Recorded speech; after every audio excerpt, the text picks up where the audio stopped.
Praise the Lord.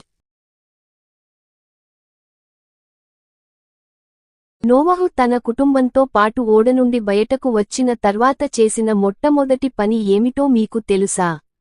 ఆయన దేవునికి అర్పణ అర్పించాడు. తన కుటుంబాన్ని గొప్ప జలప్రళయం నుండి రక్షించినందుకు కృతజ్ఞతగా నోవహు దేవునికి జంతు బలులను అర్పించాడు.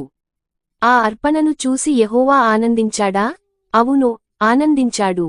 అంతేగాక ఈ లోకాన్ని ఇంకెప్పుడూ జలప్రళయంతో నాశనం చేయనని ఆయన నోవహుకు వాగ్దానం చేశాడు. త్వరలోనే నేల అంతా ఆరిపోయింది. నోవహు ఆయన కుటుంబం ఓడ బయట కొత్త జీవితాన్ని ప్రారంభించారు.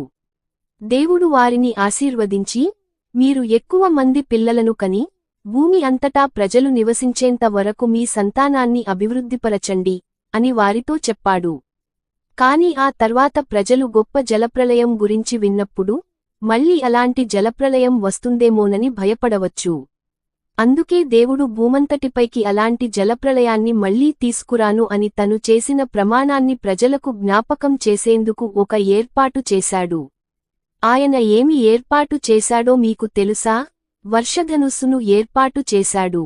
వానవెలసిన తర్వాత సూర్యుడు ప్రకాశించినప్పుడు ఆకాశంలో తరచూ మనకు వర్షధనస్సు కనిపిస్తుంది. వర్షధనుస్సు అందమైన అనేక రంగులతో ఉంటాయి. మీరు ఎప్పుడైనా వర్షధనుస్సును చూశారా? దేవుడు ఇలా చెప్పాడు, ఇంకా ఎన్నడూ జలప్రళయంలో ప్రజలందరూ నశించరు, జంతువులు నశించవు అని నేను వాగ్దానం చేస్తున్నాను. మేఘాలలో నేను నా వర్షధనుస్సును ఉంచుతున్నాను.